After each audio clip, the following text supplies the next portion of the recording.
Welcome to Inside Voice, your behind the scenes take on the $150 billion home care industry. Here, it's not about the loudest voices or polished headlines. It's about real stories, real challenges, and real insights from those shaping care every day. Join us as we cut through the noise, explore trends, and uncover what it truly takes to make a difference in the lives of those we care about. Inside Voice. Today I'm with Jody Guerrieri, co-founder of Preferred Care at Home. A registered nurse, she helped found the initial home care agency back in 1984. A mother of four and a Nona to another 9. Jody, your career, and I'm going to call you Mom from here on out because this just feels weird calling you Jody. Mom, your second career really launched in 2007 where you went all in on the franchise system with Dad. But before we really talk about that, I would like to start all the way back in probably the early 1980s. You're a registered nurse. Your mom was a registered nurse. My grandmother for 10, 20 years, 30 years. And then she came up with this business opportunity, this business idea. What was that conversation like? What made you, who went to school for nursing, knew this was the direction you wanted to go, say, okay, let's take this risk, let's take this jump into this new business opportunity? Well, I think it was more progressive. In other words, it's like I got a job. We moved to Florida in 1983, and I was working in the emergency room, and your dad was working in sales. And my mom started having these ideas about doing senior home care and thought, yeah, this would be a really good business. But, I think she knew that she couldn't do it on her own. So because Frank wasn't really loving his job, he was like in ambulance sales, actually, doing ambulance sales, said, I think I fell across something that would be a really good business, senior home care. So the whole idea was, hey, if you can make it with $400 a week, I won't take a salary. My mom said to your dad, and let's get this thing going and quit your job. And of course, I had to stay working at the hospital because I needed, to bring in income too. So it wasn't like, oh, let's quit and let's do this. It was like, okay, let's try to make this work. I won't take an income. We'll give you the money. Because it's an unproven concept at that point. Right. And we'll see how it works. And so I stayed working in the emergency room. For how long? I think it was about 2 years. I only worked 2.5 years. But honestly, it was like only 6 months. And we retroactive paid my mom back and everything, and the business was making a profit in 6 months. Yeah, I was doing really well.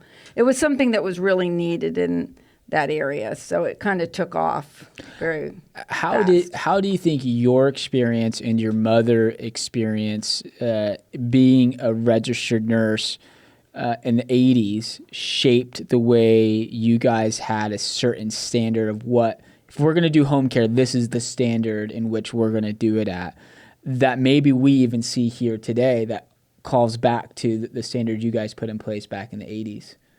Well, I mean, both my mother and I were obviously into patient care, and both of us actually worked as certified nurses' aides. My mother worked actually full-time. Our whole family was always proud of my mom because she was the first one to get a college degree and become a registered nurse as I was going through school. We knew the hard work that's involved in being the certified nurse's aide. You're the one that has to do the bed bath, the dressing, the straightening up the rooms, whether you're working at a Hebrew home for the aged is what I worked at in the summers when I was going to nursing school, and my mom worked there full time too. And it was rough. You have all these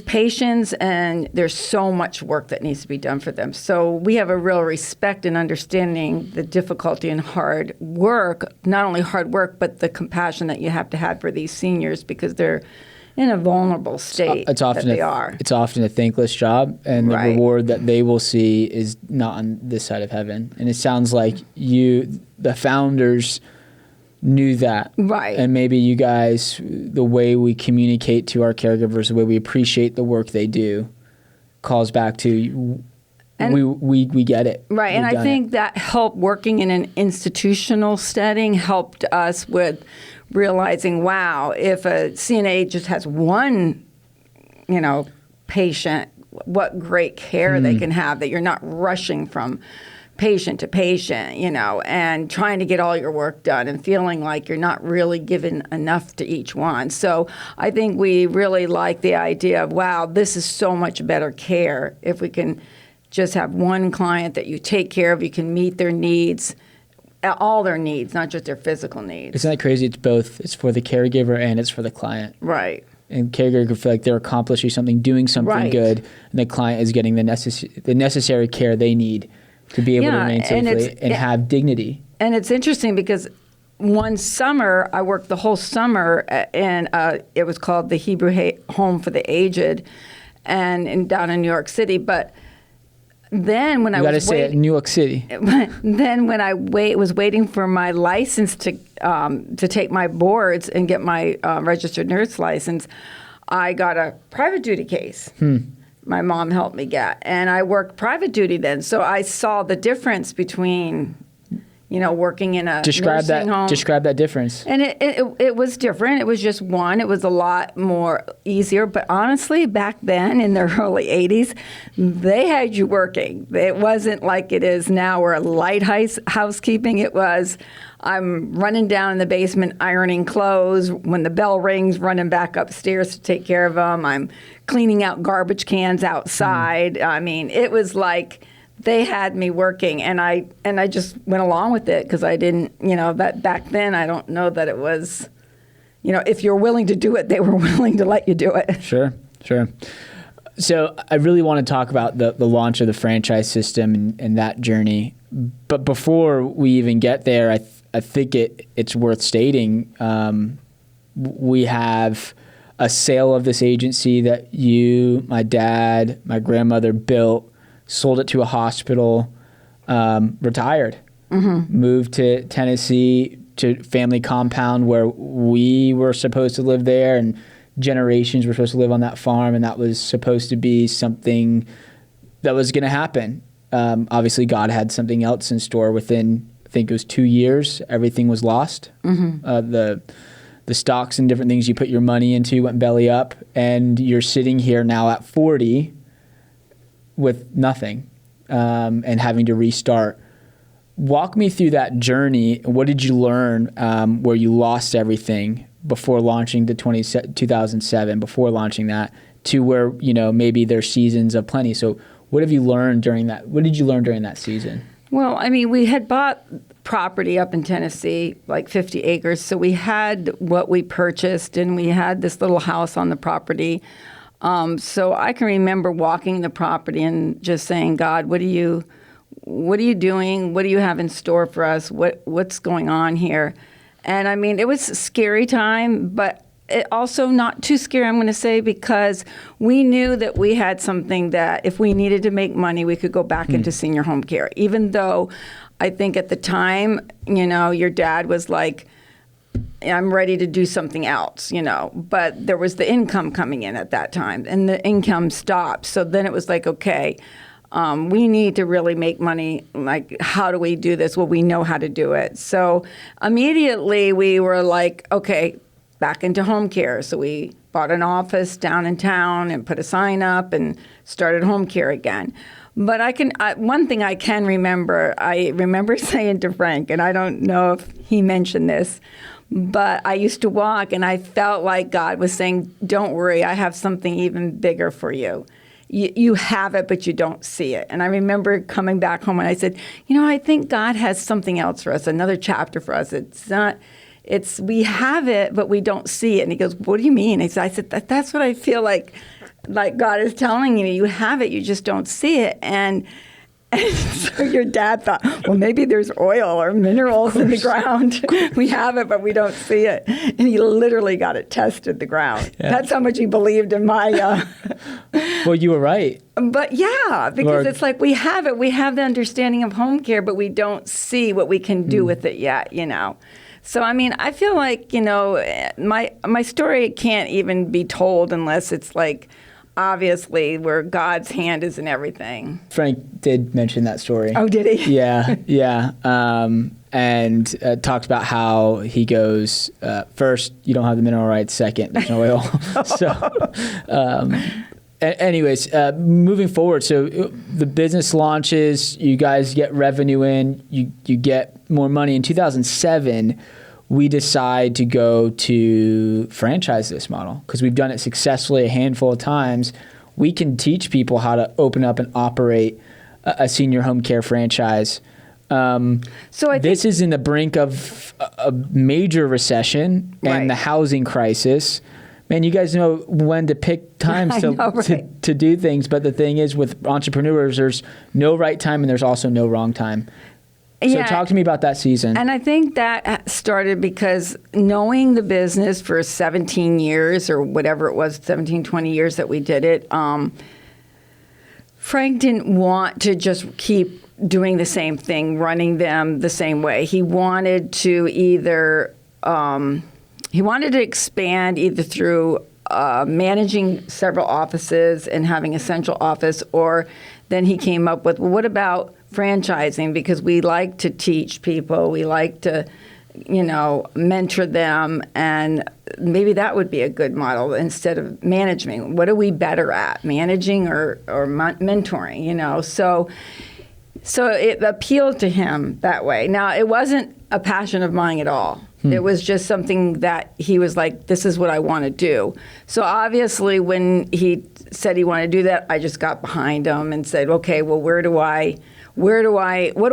you need to do to get it done, basically, and I'll do what we need to do to get it done. And of course, Dad fell into training and mentoring and teaching them the nuts and bolts of the business, and I fell into growing the system with different like softwares and different things like that, programs, and the more the visionary. And so that I kept myself busy in that area, pushing to get, because we started small and simple. And one of the things that I think is interesting, that I find interesting, is you guys really probably couldn't have picked a more difficult season to launch a franchise system in than the 2007, 2008 time. But when you guys look at it, you talk about how it actually was a blessing because there's a lot of people who had stable incomes who lost it.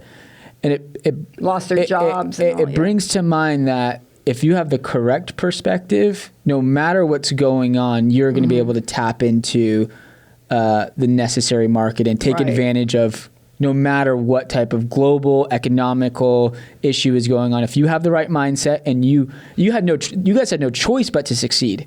Right. So when the housing market goes, you go, well, there's a bunch of realtors and developers looking to diversify and get into new business because they need to make money. That's where your mind's go, because there was no option. Right.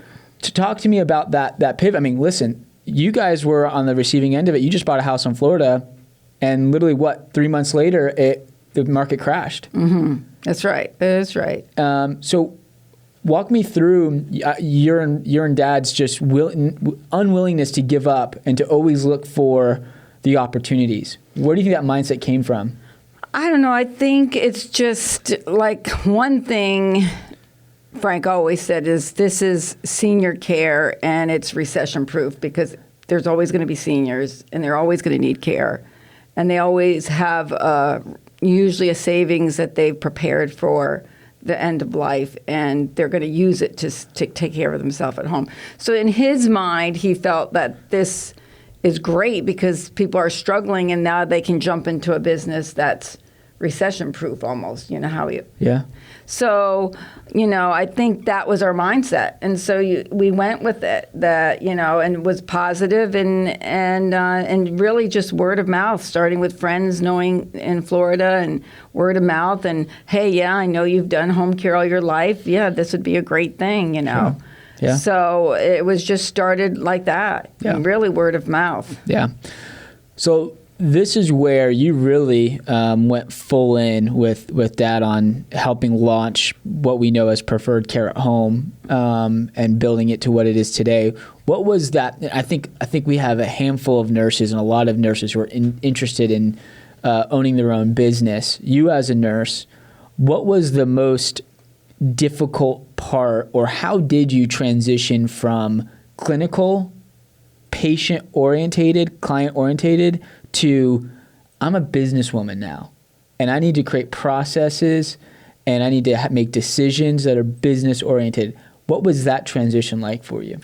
Well, first of all, I did nursing, but then when I started having children, the senior home care was making enough money for me not to work full-time in the hospital. So I didn't work, I think it was like 5 years altogether in the beginning after I graduated. So it had been a long gap between that raising kids and helping where I could in the local business that we owned. I think that was a long gap, and I think probably about a couple of decades, I would say, and of raising kids, because like Francesca was 9.5 when you were born. So, and I think we started it when you were around 10 years old, didn't we? Around there. And so, I was ready to do something. And honestly, I enjoy creativity and vision. I think we're a lot alike that way too, and so I enjoyed coming up with ideas, hearing things, and saying, oh, this could be a great program, or this. And then seeing that program come to life. Right. So that was, and your father was more, his head to the grind, let's do the basics, back to the basics, learn how to do it. You don't need anything real fancy. You just get yourself out there. But both are right, though. Both are, yeah. I mean, you can do it either way. So, yeah.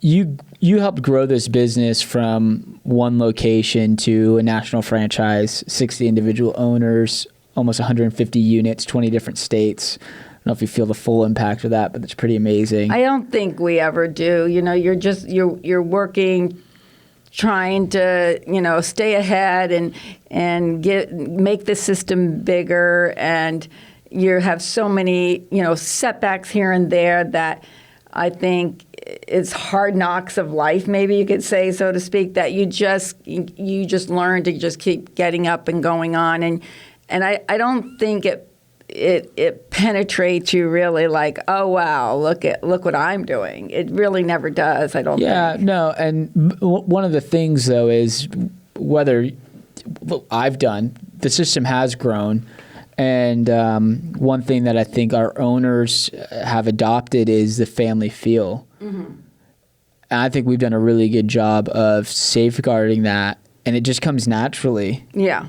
Yeah. Why do you think that is? What do you think you and Dad have done to make, as you guys have built a team of now, there's 13 full-time corporate office team members. How have you built a team that continues to push that family feel to the system, which then they buy in and do that for their clients? I don't know. I mean, I think it's just the way... even in training that we train them, we're like a family when we're training them. We all bring our expertise to the training, and I don't know. It's I will say I think it's you. I think if it was up to Dad and myself, we'd be a lot more corporate. and maybe cold or just matter of fact. You're very much like, no, let's just level with an open book. Open book. Like any owner knows if they need to get something done or they need to talk with someone to understand what's... Jody, you've done a really good job of removing that barrier that sometimes automatically arises between corporate and maybe their franchisees, unbeknownst to us, but sometimes it feels... You do a good job of making sure we keep that down. Well, thank you. I mean, I don't really know what it is. I think it's just that we try to be open and honest about things, and when we see a problem, we try to, fix it with, however the best ability to help people get the results they want. Yeah. Okay, so let's talk about you and Dad. You guys have been business partners and life partners for decades. Through a lot of ups, a lot of downs, just like any relationship in business does. What's the best advice you would give to franchisee who's running their business with a spouse or even a close family member? Frank and I have more problems in pickleball than we did in business. That's a fact, by the way. She's not joking. It's it's a problem with you guys on the court. We're working at it, though. Yeah. But what I mean is, I think it's because we had our own lane. And he respected me, what I did. He was like real excited about what I did, and I respected what he was doing, really training people and knowing the business inside and out and being able to answer any question because he had did it himself for 17 years. So I respected that because I didn't have that wealth of knowledge raising a family that he had day in and day out for 17 years. So I respected that. He respected what I was doing, and we kind of stayed in our own lane. I think that's the main thing I would say. Yeah. Of course, when there's difficulties, we just mustered through, you know what I mean? You guys are on the same team. Yeah. And you just don't quit. That's it. When you're looking at a new potential franchisee, and I hear you say this a lot, like you'll come to training, because a lot of the time, the first time you get to meet the new franchisees when we do meet the team, right, where it's either video call or even sometimes it's at new owner training. You get excited about a lot of them. The ones that you get really, really excited about, what is the intangible quality that you find to be one that connects the successful owners together that you can pinpoint when you meet someone in a new training? What would that be? What would that look like? What is one of those qualities you look for a successful franchisee? I think one thing is I like if they get excited about things in training, if they're excited about it and they engage and they ask questions. And why do you think that is? Because you can tell that it really interests them and they want to know. They want to know because the more you know, the better you can run your business. Absolutely. And the better you can, just like the senior. Certified senior advisor. If you know all that knowledge, it opens up a whole world of senior care, not just senior home care, but senior care that you can really access and improve your business and improve the community around you and connect to people. So I think when you see that, you're like, oh, these people have it. It's they have a big picture, big vision. One of the things we always say is when you become a successful marketer, you really become an educator. Yeah, that's right. And you only can be an educator on something if you're passionate about it. Right? And I think that's a really good point. You can really see when it clicks, this industry for our franchisees, that's when they start to take off because then they figure out where they can fit in with everybody. And sometimes I think people will say, well, how can you be passionate about senior care, But the thing is, you can, because the harder you work in it, the more passionate you see. The franchise owners that work the hardest in it are the most passionate because they are in it and they see the difference it makes. And they see the difference it makes in the caregivers. We always talk about the clients that makes the difference, but the caregivers, when they see how you run your business and how you look after them too. It's just this whole world of family, like you're saying from the beginning, that totally. I think then that's what we want to show. Like they come here to training, they see a family training them, and then they look at their caregivers and their clients as they're taking care of their family. And absolutely. I think that's a good thing. All right. So the home care industry has changed drastically since the 80s. What's one thing that has never changed about what a client needs from us? Well, I think mainly clients, they don't need to be alone in their senior years. So many are isolated and alone, and they need that person coming in. Yeah, they need the care we're giving them. They need meals prepared. They need help with their bath, but they need that someone to care about them and come in, daily, hopefully, you know what I mean, where they feel connected to someone, because it can be very isolating and lonely. Some things never change. People need people. Exactly. Yeah. All right. So with everything, the way Preferred Care at Home has advanced and the way we've grown, if you were to go back to your younger self as a young nurse, just starting out in your first agency, and you could go to your mom, what would you tell her about the impact she was about to make? Oh, wow. Yeah, I mean, I was always proud of my mom because, I knew the background they came from and my parents, and I felt like, with what she had, she worked to get everything, she could to, grow and make a better life for us, and which she did. And then, of course, now for our kids and now her great-grandkids. So, what would I say to her? Yeah. I don't know. I would just say, we didn't quit.